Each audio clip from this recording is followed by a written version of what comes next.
selamat pagi. Jadi pada kesempatan kali ini saya Tasya akan membacakan atau menjelaskan evaluasi proses dan evaluasi hasil dari layanan bimbingan klasikal yang sudah saya tonton sebelumnya, yaitu mengenai uh, tata cara mengelola emosi siswa dan siswi.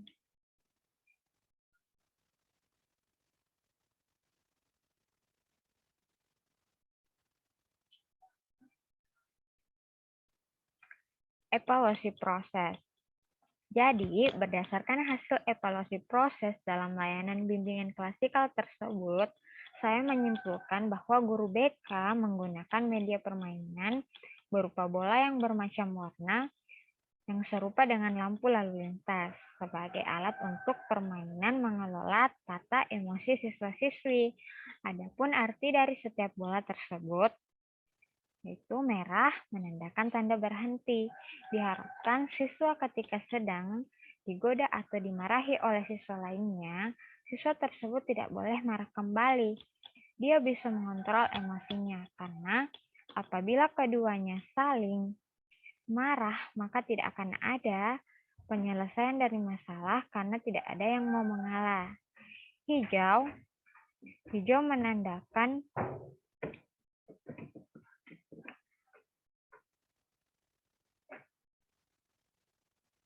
jalan, artinya siswa bebas mengungkapkan alasan atau menjawab pertanyaan-pertanyaan dari penggoda atau yang membuli.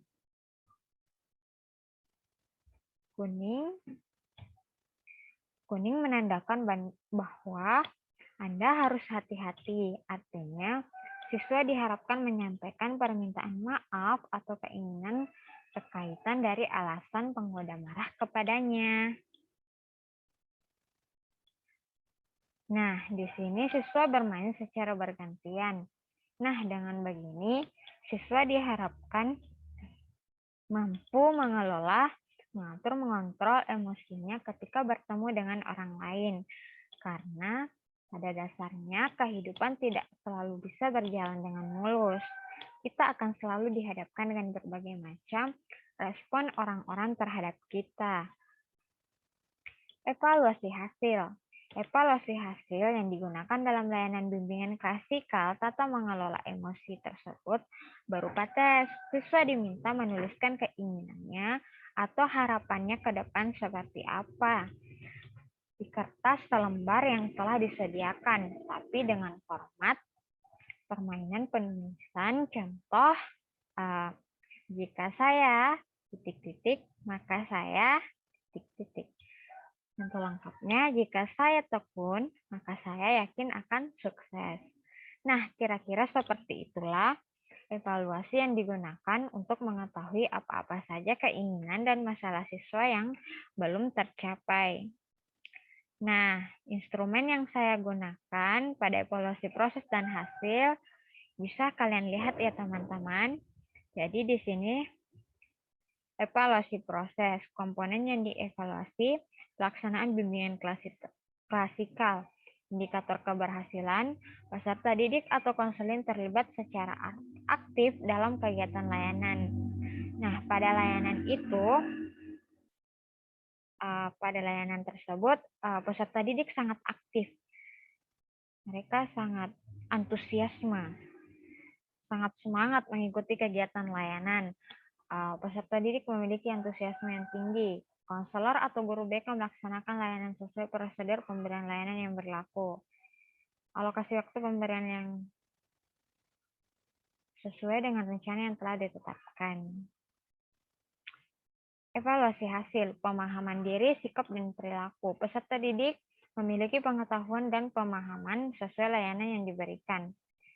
Ya, peserta didik mempunyai dasar-dasar seperti pada video tersebut, dasar-dasar pengetahuan seperti apa contoh-contoh emosi, seperti apa emosi itu, ada yang mengatakan bahagia, sedih, marah, dan lain-lain.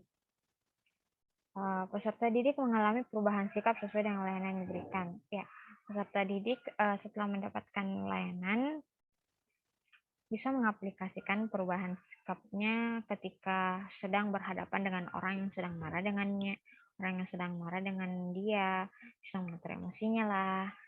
Peserta didik dapat memodifikasi atau melakukan perubahan perilaku sesuai dengan layanan yang diberikan. Ya, sama saja ya.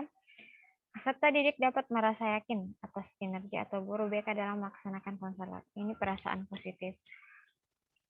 Kita yakinkan peserta didik bahwa sebagai guru BK atau konselor, kita dapat melaksanakan layanan dengan baik. Dan seperti pada video tersebut,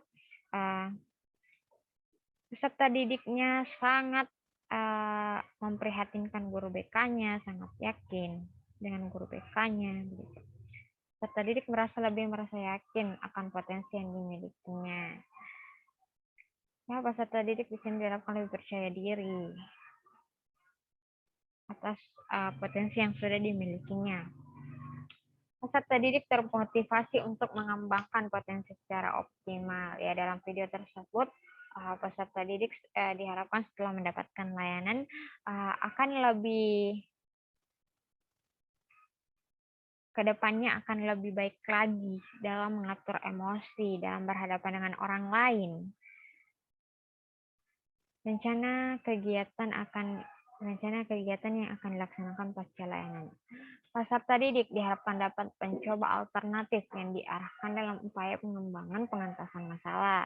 Jadi di sini di dalam video tersebut itu peserta didik itu diberikan permainan seperti yang sudah saya jelaskan sebelumnya tadi, yaitu permainan dengan berupa lampu merah, yaitu dengan kata mengelola emosi. Jadi ada tanda-tandanya, ada aturan permainannya, ada tata cara permainannya. Peserta didik memutuskan upaya pengembangan pengentasan masalah yang dilakukan. Jadi peserta didik di sini mengungkapkan masalah, mengungkapkan alasan kenapa. Kayak tadi yang di video, peserta didik itu mengungkapkan alasan kenapa, misalkan alasan kenapa dia sering mengatur teman-temannya marah. Kan si penggoda marah, kan perannya si penggoda itu contoh ya, ini contoh perannya si penggoda itu marah kepada temannya karena dia sering mengatur temannya. Jadi temannya itu bisa di sini mengeluarkan pendapatnya kenapa, alasannya kenapa dia marah. Peserta didik memiliki rencana kegiatan yang dilakukan sebagai upaya pengembangan. Peserta didik memiliki rencana ya, dilakukan sebagai pengembangan. Maksudnya setelah mengungkapkan alasan kenapa, peserta didik juga memberikan upaya apa yang harus dilakukan ke depannya, bagaimana supaya bisa menjalin hubungan yang tetap baik. Peserta didik yang kedua yaitu pencapaian standar perkembangan kompetensi kemandirian peserta didik. Para peserta didik dapat mencapai tujuan perkembangan kemandirian dalam aspek pribadi dan sosial. Nah, diharapkan dalam tata kelola dalam mengelola tata emosi, peserta didik dapat mencapai tujuan perkembangan kemandirian dalam aspek pribadi dan sosial. Dalam aspek pribadi ya seperti yang kita ketahui, kita diharapkan bisa mengatur emosi kita ketika bertemu dengan orang lain dan tidak langsung marah. Begitu. Salah satu dari kita harus mengalah dan kita juga harus mengerti terlebih dahulu apa sebenarnya, kenapa alasannya dalam hal ini supaya hubungan sosial kita juga tidak langsung renggang begitu. Peserta didik dapat mencapai tujuan perkembangan kemandirian dalam aspek belajar. Nah, kita bersama-sama dalam aspek belajar mengembangkan kepribadian bagaimana